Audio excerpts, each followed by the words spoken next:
Hello, welcome to my video cast. This is Foresight with Evelyn Morales. Today, I have a special guest with me, retired astronaut Anna Fisher. Anna is an American astronaut, chemist, and emergency physician. She was selected by NASA in 1978 to be amongst the agency's first female astronauts. In 1983, just 2 weeks before delivering her daughter, she was assigned to her first mission with the Space Shuttle program. And she went into space in 1984 when her daughter was just 14 months old, making her the first mom in space. Anna has served in several roles throughout the organization, through NASA, as in different capacities in the Orion program, as the chief of the astronaut office, and also as very importantly, as the communicator between the mission control and the space station. Anna received a degree in chemistry and also a master's degree in chemistry and an MD from the University of California in Los Angeles. Anna, welcome to my video cast. Thank you for being here with me today. Thank you so much, Evelyn. And just one quick correction. I was not chief of the astronaut office. I'm not sure I would ever want that job. I was chief of the space station branch of the astronaut office. Well, thank you. I wouldn't want all those chiefs of the office to come get mad at me. That's true. Well, thank you for the correction. But well, Anna, thank you for being here today with me and having this, conversation about a very important subject and topic in between what it is to have a balanced work life, balanced family life, especially when you work in the STEM fields, science and engineering. And I know you know plenty about this, and especially during this time where we're going very digital and virtual. I think it's good to talk about some of the things that you have gone through and how to overcome some of these difficulties. So my first kind of a question, and let's start at that moment when you, as a woman in science, was selected to be part of this incredible group of women for NASA. How did that feel, and how was those first months of training and getting on board and actually obtaining some of your dreams, right, to be part of the space program? Well, I had wanted to be an astronaut since I was 12 years old. But of course, and I'm sure many young women and men for that matter today can't imagine, but when Alan Shepard launched, I was 12 years old, and they were just the first astronauts ever selected, the Mercury 7. And he was the first American to launch into space after Yuri Gagarin, the first human to ever go in space.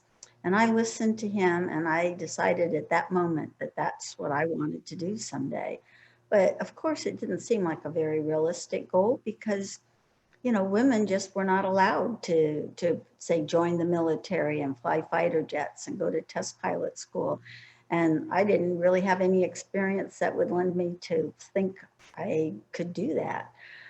But I never totally lost sight of that was what I really wanted to do. As I went on to UCLA and was studying chemistry and then went on to medical school, in the back of my mind, I still hadn't totally given up because I thought, well, maybe someday I'll be a doctor on a space station if I can't be an actual career astronaut or something. So it was still there, although I guess I had sort of felt that, maybe I was just born too early and that wasn't going to happen for me in my lifetime. When all of a sudden, I found out quite by accident that NASA was looking for not only pilot astronauts, but mission specialist astronauts, which were people with science backgrounds, and looked over the qualifications, and I had all the qualifications to apply. So for me, it happened very quickly. I mean, I found out a month before the deadline. And back in those days, had to do everything by mail. There wasn't an internet, so it took almost a full month to get everything together, transcripts, letters of recommendations, and so forth. And I got my application in the day before the deadline. And about 6 weeks later, I was in Houston interviewing. And in my interview group, 3 of the first 6 women selected were in that interview group, Ray and Shannon. And then just a few months later, in January '78, found out I was in this first class of astronauts for the shuttle program and the first group of women selected for the US program. So it was like my dream come true, and it was a long time coming, but at the same time, it all happened so quickly there, towards the end, to have your whole course of your life change in a very short period of time, but in a very good way. And I've just been very blessed and very fortunate. And you did a lot of the first EVA, right? Underwater training. Well, they once you finish that initial period where you're an astronaut candidate, everybody is given a job. And my first job was to work in the area of EVAs, extravehicular activities, spacewalks, and in particular, they wanted to force the system to design a spacesuit small enough to fit someone my size. When we first were selected, the shuttle hadn't even flown, and they didn't even have a shuttle suit available. So I wore Pete Conrad's A7LB, which is the suit they wore on the moon, which was a good suit, but it didn't have the mobility that the shuttle suit would later have. And so, and Pete Conrad might have been short, but he was definitely bigger than me, and the suit really did not fit that well. So we were working hard, actually with some of the early female engineers back then, to make the shuttle suit small enough to fit someone my size. But as we got into testing for it, it turned out that to get the suit small enough to fit, it was really hard to get into. Anyway, long story short, after a lot of testing, the decision was made to just have the medium and the large suits available. So to do a spacewalk, you had to fit into those suits. It just, NASA had settled on the design for the shuttle suit, and it was too late to change that approach. And it turned out to just be a lot more difficult than they originally envisioned to get a suit small enough. So we're now working on the next generation suit, which I hope will be able to fit people my size. But that was sort of the beginning of my career as an astronaut. Right. No, very important and very involved. So that was a very important, what is the step? What was really fun about it, in a way, the training has become so much improved and so much better. When I started working in the water tank, I really had no training at all. They just put you in the suit and you had to flounder and figure everything out yourself. I'm a little envious of some of my colleagues that came along later with the training they had, because there's a lot of little things that you learn when you're working in EVAs and in that big suit that would have been very helpful. But at the same time, one of the things I love most about being at the beginning of a program like that is the confidence they showed in us. They picked people that they thought would be able to adapt in this environment. And I'm not really sure how they knew that, because many of us came from like a university environment working in a laboratory, and then suddenly you're in this suit in the water, or you're flying T-38s or whatever, and oftentimes with no or minimal training, just putting you in that situation and letting you figure out. And I have to say, in a way, I really like that. It's a real challenge, and it's gratifying that they have that confidence in us. Wonderful. Well, and this takes me to my next question. So, what was your reaction then when they actually select you for the mission, and you were already pregnant, right? And so, what were your thoughts, and how can I do this? How can I organize my life now to be successful in the mission? first, I'll backtrack a little bit in that, as they were making crew announcements and everything, I was starting to approach, my mid 30s. Um, and as a doctor, I knew that your chances of getting pregnant each year diminished and I felt that pressure. And I even told the selection committee that I want to be an astronaut and I want to have a family. I mean, I said that in the interview. It's not even legal to ask that as a question anymore. So as we saw that happening, we just decided to go ahead and start our family and then let the chips fall as they may. And so I was actually about 7.5 months pregnant when I was the lead Cape Crusader, the group of people that we have at the Kennedy Space Center to follow testing and to configure the cockpit for launch and so forth. So I tried for as long as I could to keep my pregnancy secret because I continued flying T-38s. I continued doing everything because I took the responsibility on myself. I didn't tell my bosses so that they would feel compelled to say that I couldn't do that. So I don't think I told anyone I was pregnant till I was about 4.5 months pregnant when, I really kind of, it was getting to be pretty obvious. And, but I continued to support that to continue as a Cape Crusader, although they did take me off of flying T-38s once I told them. So when I came back after Sally's launch, which was in June, actually Mr. Abbey called in both my husband and I. It was probably one of the first times anyone ever did that, to say that he wanted to put me on a crew and how did we feel about that.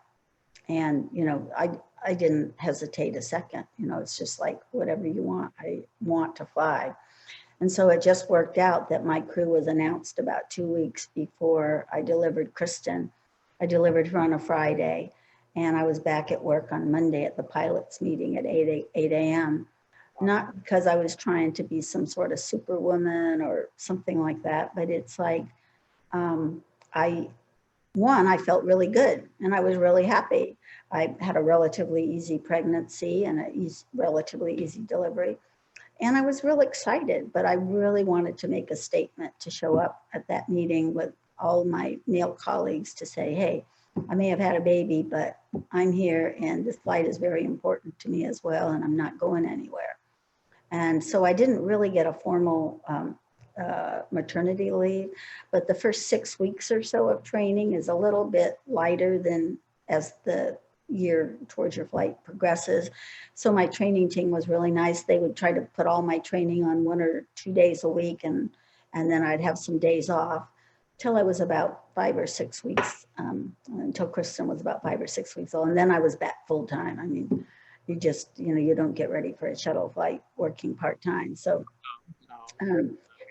it was quite the challenge having a baby. Luckily, Kristen was an easy baby, had no real medical issues. I don't think she ever got sick until her first birthday when she had her first ear infection. So, and I had a wonderful lady, Susie Galvin, whose husband worked for one of the contractors. And so they really understood the space program. And my mom came and helped whenever I needed. So that's how I got through it. But it was it was definitely a challenging but very fun year. Well, I sympathize with you. Of course, it's in a different level. Also, I did kind of something similar in my life with my kids. I always had a lot of fun with my work, and I felt so fulfilled that I couldn't quit, even though that was the opportunity. And I tell that to many young professionals, students, about if you really want it, you get through it, and there are ways to do it. And I like something that you said about you always were sincere and upfront with what you wanted and the expectation. And this is important from the employers to know, because if you love your job and you're sincere and forward, you will get help for understanding. Well, and the other thing is, and I always tell a lot of young women, and I have this conversation with my daughter, both my daughters, because you have to really know what you want. So after my flight, the Challenger accident happened in January of 86. So I was actually assigned to my second flight almost a month after I landed. And I really hadn't had a chance to think over what I wanted to do. And of course, I wanted to do that. But then when Challenger came along, it gave me the opportunity to sit and think about what I wanted to do. And by that time, I was going to be 38 or 39. And we decided we wanted to have our second child. And then I found out that two children is a lot more work than one. and, and, and so I wound up making the decision, not totally in advance. I decided to take a year off, which wound up being 7 years off, which I had not really planned on doing. And there were a lot of reasons for that. But one reason I was able to do that was because our boss, Mr. Abbey, had raised his 5 children a lot by himself. And I think he was very understanding of how difficult it was. And I always told him that I was coming back, that I wanted to come back, and I would want to fly again. But if that wasn't there, I still wanted to be in the office supporting the space program. So I did come back in 96 and then worked another, 20 years or so. So, but I've never regretted taking that time off. But it's so easy to compare yourself to other people. Right. And to decide, and the one thing I try to tell particularly young women, but young men as well, that you only get one life and you need to live it the way you want to, not the way you feel others expect you to live it. And for me, that was the right answer. Did it mean I didn't get as many space flights as some of my colleagues? Yes, probably. I mean, I can't verify that. Some of it was just timing, when that happened, the Challenger accident. And then I was chief of the space station branch, and I volunteered to do that exclusively and not get in line for a flight assignment because I thought that was really important. And then when I got in line again, the Columbia accident came along. So, that's just kind of how things go. But I've never regretted either being an astronaut, going into space, or taking that time off to be with my girls. And then I'm very grateful I had the opportunity to come back and work very hard in the field that I love. Did you have, Anna, did you had a mentor? Did you have somebody that you look up to during that time that was doing something similar? And thinking of the doability of doing the 2 jobs, I'm sure that you had a lot of conversation with people close to you. No, I really did not have mentors in that sense. My mom was a stay-at-home mom. She had an 8th grade education. She was from Germany. And my father also had a GED. Neither one of them had ever been to university. I would say my mentors back then were, and they were wonderful, were in the chemistry department at UCLA, my research advisor, and then one of my attendings during my medical training. These were the people I went to for advice on my career. I never really asked them for advice about having a family. Back then, I never tried to mention even having. I didn't want people to even get an idea in their head that I might want to have children and not stay doing what I was doing, whether it was chemistry, medicine, or eventually being an astronaut. So it was almost like a conversation that you didn't have, and there weren't a lot of women to look to. In the chemistry department, there were hardly any women, and if they had children, I didn't know about it. And it never even occurred to me to ask. So basically, I was just trying to figure all this out myself. Now, I think it's a lot, I don't know if it's still not easy, but there are examples that young women can look to But back then, there really weren't in terms of, there were people that were mentors in terms of your career, but work-life balance and all that sort of stuff wasn't even something that was discussed. In fact, I remember that one of the first things I did when I arrived in Houston and went to the astronaut office to our meetings was to buy a pair of khaki pants and shirts so that I could blend in with the guys. I didn't even want to bring Oh, out any attention to the fact that I was a female. oh. And, it was only as time went on that I think we got a little more comfortable saying, hey, I'm an astronaut, I'm a doctor, but I'm also a woman and feeling comfortable. In the early days, I tried to minimize that as much as possible. Well, and so do you think that now that you mention all this regarding about blending in and just the just the difficulties in general, and I know I went through, right? I was a Mhm. nurse for 27 years and worked mainly with men. Right? Um, so do you think that these choices that women has to make to get into these careers, is that why it's not making it difficult for them to get in these fields? Are women rethinking that it might not be possible? But I think there's a lot of reasons, perhaps, or why young women may not be attracted to careers in STEM fields. And one probably is they may perceive it's difficult to blend a family with that career.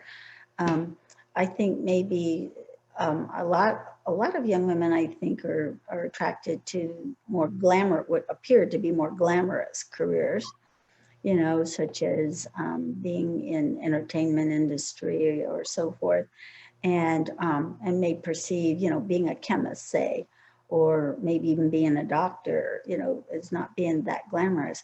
I would hope that those notions are slowly getting dispelled. I mean, I see doctors being interviewed with COVID stuff, uh, women and men doctors, and I see some very attractive women doctors. So I think maybe more and more young women are seeing examples that you can um, be feminine and pursue careers in these very non-traditional areas.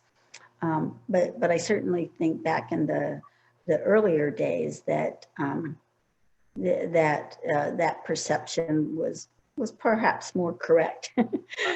Well, and I see it, I think I see it, we talked about a work balance, for women in this, but I believe that the new kind of way of seeing it is kind of integration, is the work-life integration into your personal life, your work life. And I think that the more people do that, and in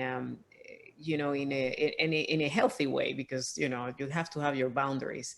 But how do you think we can improve that, and how can the options improve for women so that they can integrate what they like and who they are as a women into this complex kind of Well, I field? think one of the things that's really helpful, even before COVID, all the ways for parents to interact with their children if they're traveling, for example. And I have to say, the people in the office that you get to know best, I think, are your crewmates, one, and your office mates.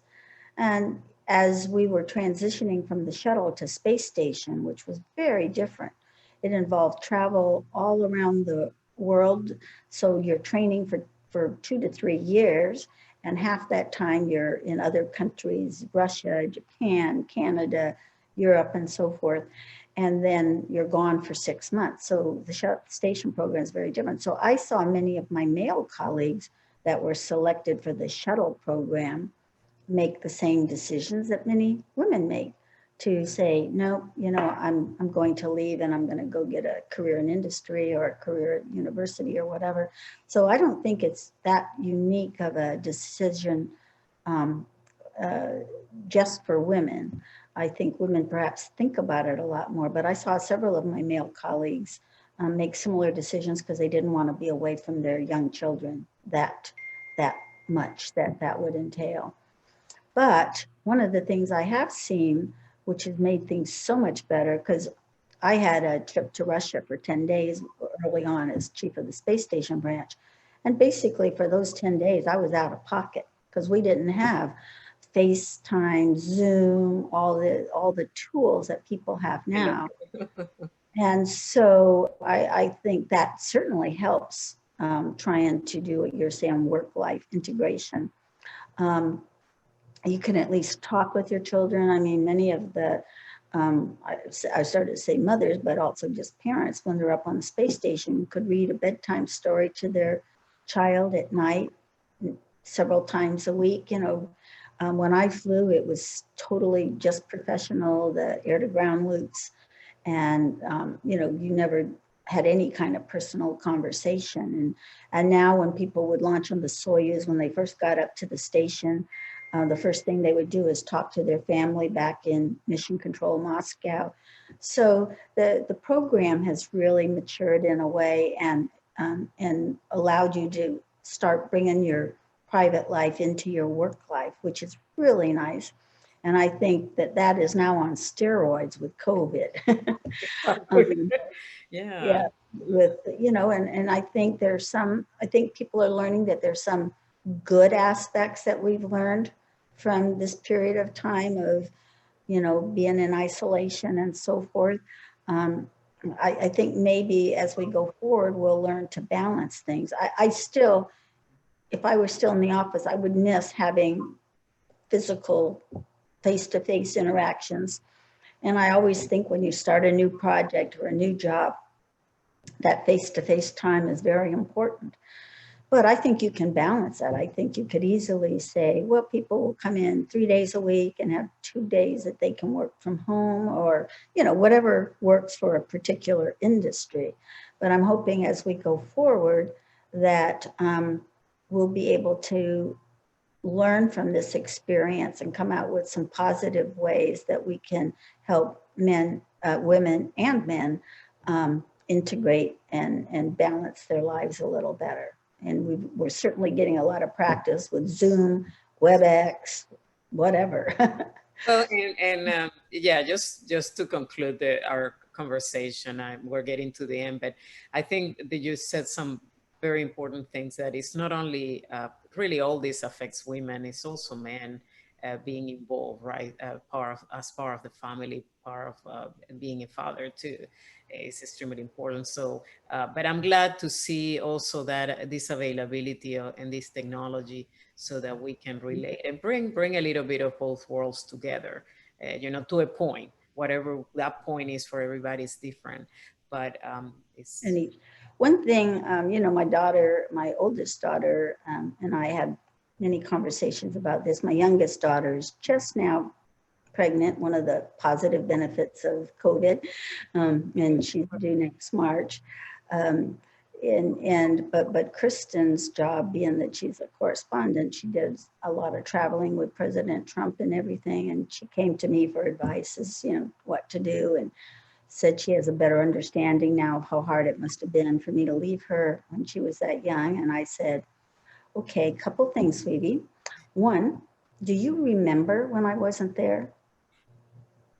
And she goes, no, not really. You know, she probably didn't remember that when I was gone until she was probably 5 or so, 6, whenever you really start having continuous memory. I said, you were fine as long as you knew I was there and I had a, you know, a lot of influence on what you did and who was there. You had a lot of love. You had your dad, you had your grandmother there, you had Susie there. You know, you were fine. You did not suffer. It was hard on me. And I said, you are gonna be the one that's going to feel bad when you can't be there for some things. And so I said, and then the next piece of advice I give you is don't feel guilty. You have a right to have a productive life, a fun life, whatever it is that you need. You don't want to do that to the exclusion of you don't want to, you know, leave your children and not be an important part of their lives. But don't feel guilty. You have that right. And look at how you this is what I said to Kristen, look at how you benefited from my career, the neat things you got to do, the places we got to go, the experiences you got to have. And so it's just a balance. Everything is about finding the right balance. And for each person, that's different. For some mothers, staying home and then going back into the workforce later after their children are older is the right answer. Right. For some mothers, I think I was a much more patient parent because I'd be at work, I'd come home, and if she was crying or fussy or anything, I was just glad to be with her.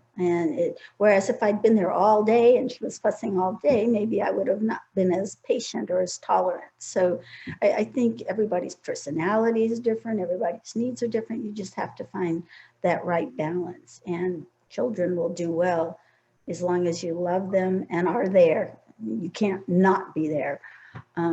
You have to be a presence in their life, but everybody needs to find that balance. Well, Anna, this has been fantastic. What a great conversation. I think many women and young professionals will relate as they endeavor. Obviously, not an easy talk, but I think I think it can be possible. It's definitely just finding your own needs and how you work it with your family. So And you're a good example of that yourself, Evelyn.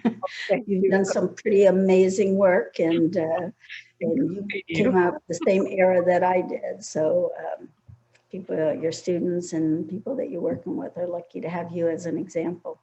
Oh, thank you, Anna. And I appreciate taking the time today to talk to me. And if you want to say something to my audience before we leave. Oh gosh. I just would sum up with saying that it's important to, if you have a dream, don't give up on it. You never know how, sometimes if you can't get in the front door, you can get in the back door. For example, I had no idea that all these opportunities for non-astronauts to go into space would come along eventually. So had I not been selected as an astronaut, maybe I would have found another pathway. So, don't give up. And then in terms of, everybody, again, as I say, has to find their right pathway. It took me a long time. I would almost hear people's criticisms in my head. I didn't even need to hear theirs. I did it for them. And you really need to find your own pathway, what works for you. And just always do your best. That's all anyone can ever do. Well, Anna, thank you so much. I appreciate again this conversation and hope to see you soon. Hope to see you soon too, Evelyn. Thank you. Thank you. Bye, everybody.